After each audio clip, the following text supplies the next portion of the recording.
নমস্কাৰ ষ্টুডিঅ'ত মই ময়ূৰী এটা গুৰুত্বপূৰ্ণ খবৰ লৈ আহিছো আজি ইছান নিউজৰ দৰ্শকসকলক ৰেচন কাৰ্ডৰ বিষয়ে এক নতুন খবৰ জনাম এতিয়াৰ পৰা আপোনালোকে সহজতে লাভ কৰিব পাৰিব ৰেচন কাৰ্ড লাভ কৰিবলৈ চৰকাৰে বিশেষ ব্যৱস্থা গ্ৰহণ কৰিছে ৰেচন কাৰ্ড লাভ কৰিবলৈ ইয়াৰ পূৰ্বে আপোনালোকে আপোনালোকৰ পঞ্চায়তত নতুনকৈ ৰেচন কাৰ্ড বনাই আছে নেকি হে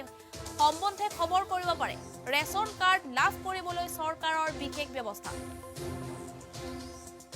APL, BPL, AY তিনিখনকৈ ৰেচন কাৰ্ডৰ ব্যৱস্থা কৰা হৈছে চৰকাৰে ইতিমধ্যে তিনিখনকৈ ৰেচন কাৰ্ডৰ ব্যৱস্থা কৰিছে আৰু নতুনকৈ ৰেচন কাৰ্ডৰ বাবে কি নথিপত্ৰ লাগিব এই সম্পৰ্কে ইছান নিউজৰ দৰ্শকসকলক জনাম পৰিয়ালৰ আয় 1 লাখ টকাতকৈ কম হ'ব লাগিব আৰু আপোনাৰ পৰিয়ালৰ সকলো সদস্যৰে তথ্য থাকিব লাগিব আৰু যদি 10 বছৰ তলৰ শিশু থাকে 10 বছৰ তলৰ শিশু থাকিলে জন্মৰ প্ৰমাণপত্ৰ লাগিব আৰু লগতে ভোটাৰ তালিকাত নাম সন্নিবিষ্ট হ'ব লাগিব পৰিয়ালৰ প্ৰত্যেকজন সদস্য অৰ্থাৎ যিসকল সদস্যৰ 18 বছৰ হৈছে সেই সদস্যসকলৰ ভোটাৰ তালিকাত নাম সন্নিবিষ্ট থাকিব লাগিব আনফালে মাটিৰ খাজনা দিয়া ৰিসিপ্ট থাকিব লাগিব পান কাৰ্ড লাইসেন্স বেংকৰ পাছবুক টেলিফোনৰ বিলৰ দৰে এখন স্থায়ী বাসিন্দাৰ প্ৰমাণপত্ৰ থাকিব লাগিব আবেদন পত্ৰৰ লগতে সকলোবোৰ প্ৰমাণপত্ৰ জমা দিব লাগিব এতিয়াহে আপুনি ৰেচন কাৰ্ড লাভ কৰিব নতুনকৈ ৰেচন কাৰ্ড বনাই থকা হৈছে ইতিমধ্যে বহু ঠাইত নতুনকৈ ৰেচন কাৰ্ড প্ৰস্তুত কৰি থকা হৈছে ৰেচন কাৰ্ড লাভ কৰিবলৈ চৰকাৰে বিশেষ ব্যৱস্থা গ্ৰহণ কৰিছে APL BPL AY তিনিখনকৈ ৰেচন কাৰ্ডৰ ব্যৱস্থা আছে চৰকাৰৰ নতুনকৈ ৰেচন কাৰ্ডৰ বাবে কি নথিপত্ৰ লাগিব সেই সম্পৰ্কে আমি জনাই আছো পৰিয়ালৰ সকলো সদস্যৰে তথ্য থাকিব লাগিব আৰু 10 বছৰ তলৰ শিশু থাকিলে জন্মৰ প্ৰমাণপত্ৰ লাগিব ভোটাৰ তালিকাত নাম সন্নিবিষ্ট হ'ব লাগিব মাটিৰ খাজনা দিয়া ৰিসিপ্ট থাকিব লাগিব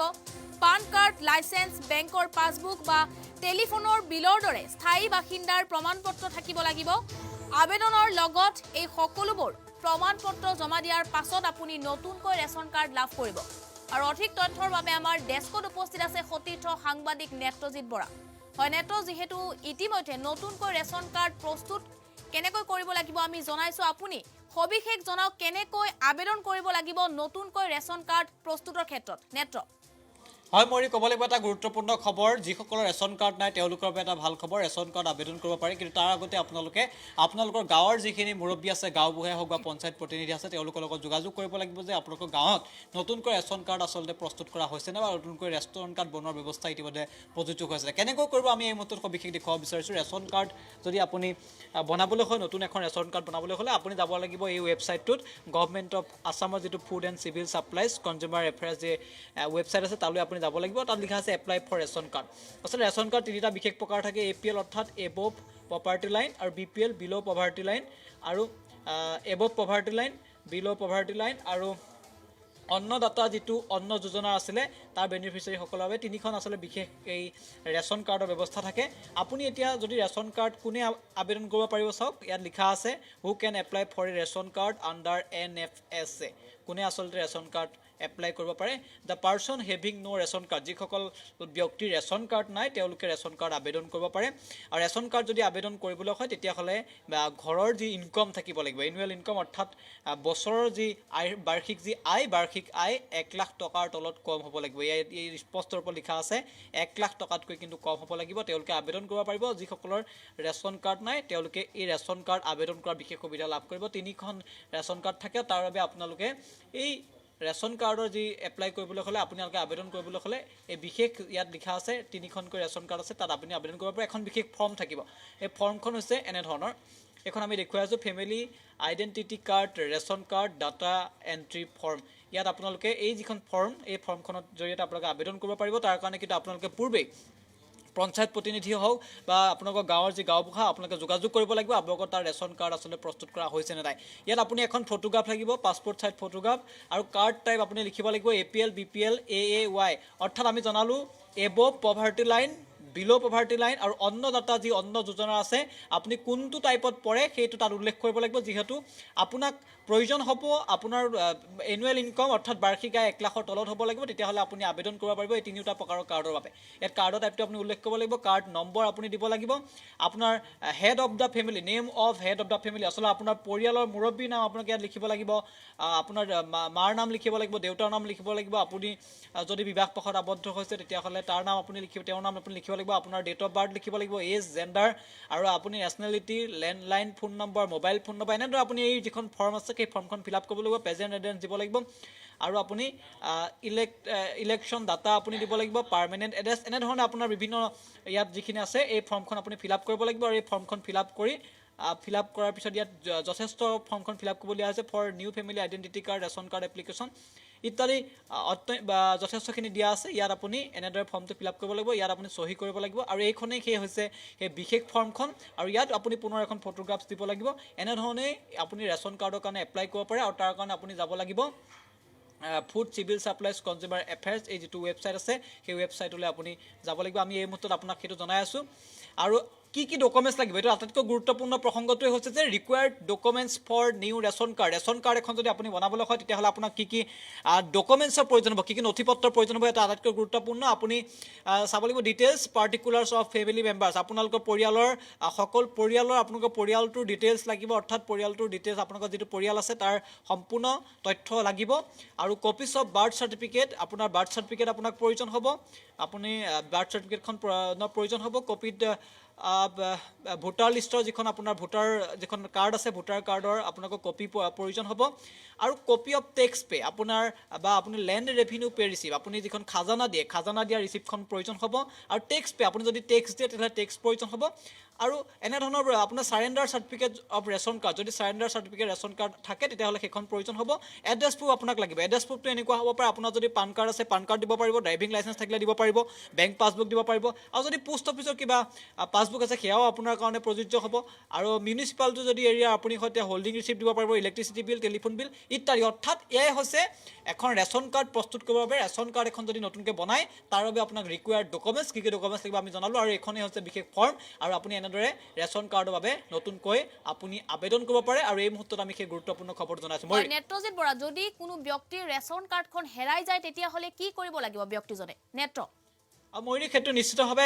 ৰেচন কাৰ্ড যদি কিবা কাৰণত হেৰাই যায় আপোনাৰ যদি ৰেচন কাৰ্ড হেৰাই যায় তেতিয়াহ'লে আপোনাক ৰেচন কাৰ্ডখন যদি আপুনি পুনৰ বনাব বিচাৰে তেতিয়াহ'লে আপোনাক কিহৰ প্ৰয়োজন হ'ব আৰু ইয়াত আমি দেখুৱাইছোঁ তাৰ কাৰণে আপোনাক দুটা বিশেষ বস্তুৰ প্ৰয়োজন হ'ব required documents for duplicate ration card যদি আপোনাৰ প্ৰথম ৰেচন কাৰ্ডখন হেৰাই দ্বিতীয়বাৰৰ বাবে আপুনি যদি ডুপ্লিকেট এখন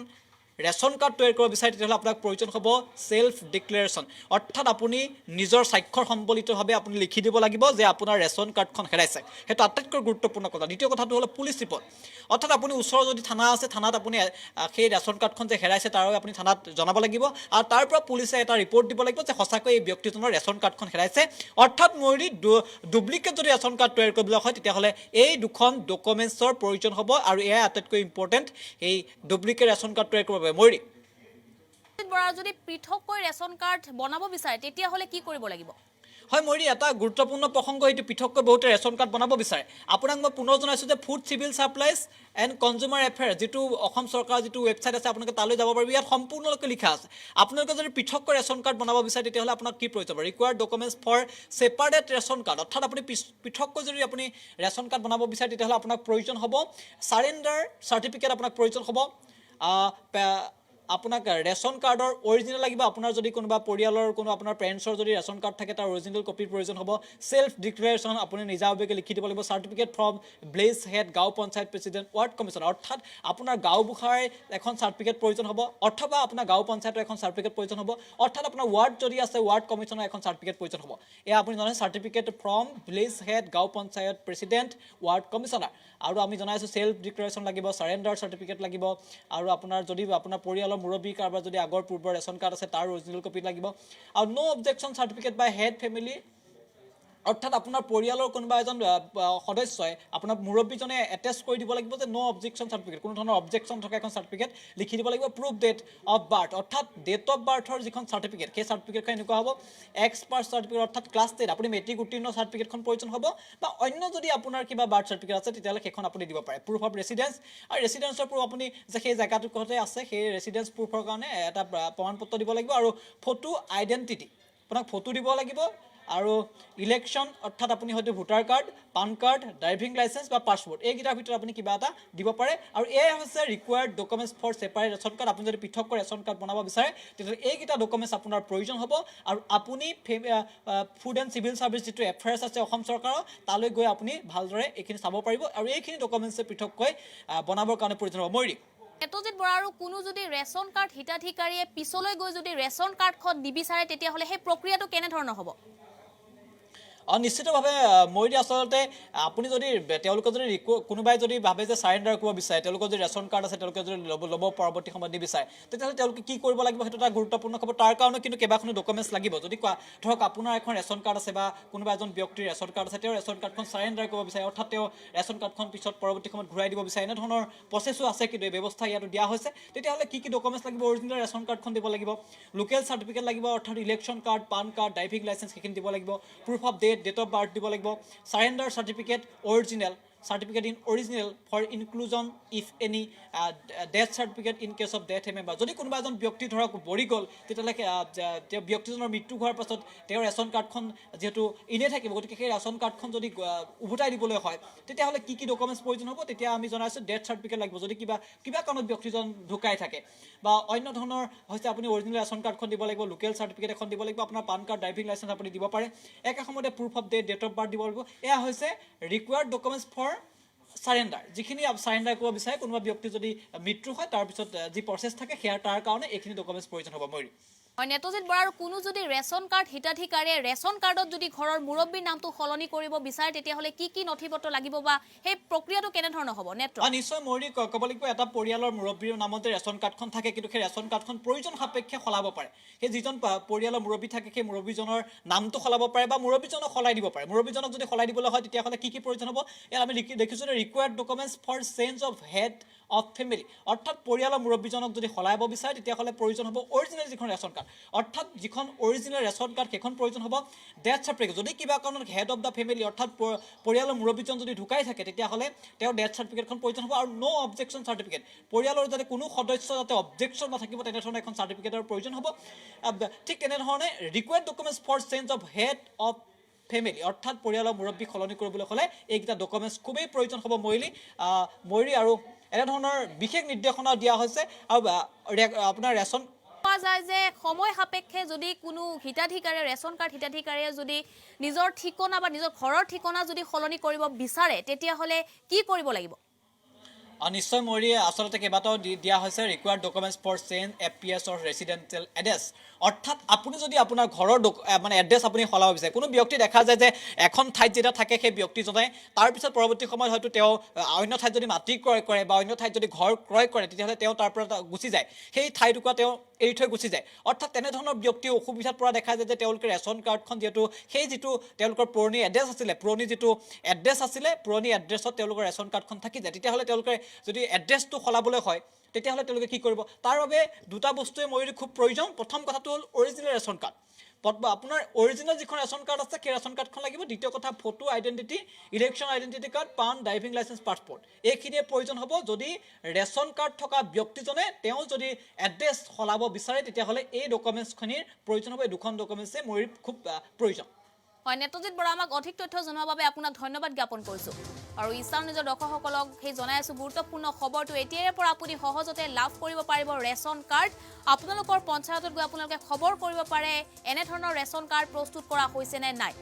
আৰু ৰেচন কাৰ্ড লাভ কৰিবলৈ চৰকাৰে বিশেষ ব্যৱস্থা গ্ৰহণ কৰিছে। APL, BPL, AY তিনিখনকৈ ৰেচন কাৰ্ডৰ ব্যৱস্থা আছে চৰকাৰৰ। আৰু নতুনকৈ ৰেচন কাৰ্ডৰ বাবে কি নথি পত্ৰ লাগিব বা কি কৰিব লাগিব সেই সম্পৰ্কে সবিস্তাৰে আমাৰ সতীৰ্থ সাংবাদিক নেত্ৰজিৎ বৰাই ইতিমধ্যে ইছান নিজৰ দৰ্শকসকলক জনাইছে। আৰু পুনৰবাৰ জনাইছোঁ পৰিয়ালৰ আয় 1 লাখ টকাতকৈ কম হ'ব লাগিব। আপোনালোকৰ পৰিয়ালৰ সকলো সদস্যৰে তথ্য থাকিব লাগিব 10 বছৰৰ তলৰ শিশু থাকিলে জন্মৰ প্ৰমাণপত্ৰ থাকিব লাগিব আৰু ভোটাৰ তালিকাত নাম সন্নিবিষ্ট হ'ব লাগিব অৰ্থাৎ পৰিয়ালৰ সদস্যসকলৰ 18 বছৰৰ যিসকল সদস্য আছে সেই সদস্যসকলৰ ভোটাৰ তালিকাত নাম সন্নিবিষ্ট থাকিব লাগিব মাটিৰ খাজনা দিয়াৰ ৰিচিপ্ট থাকিব লাগিব PAN card licence bank passbook টেলিফোনৰ বিলৰ দৰে এখন স্থায়ী বাসিন্দাৰ প্ৰমাণপত্ৰ থাকিব লাগিব আবেদনৰ পত্ৰৰ লগত আবেদন পত্ৰ যিখন আপোনাৰ আবেদন পত্ৰ আছে সেই আবেদন পত্ৰৰ লগত এই সমূহ নথি পত্ৰ আপুনি জমা দিলেহে আপুনি নতুন ৰেচন কাৰ্ডখন লাভ কৰিব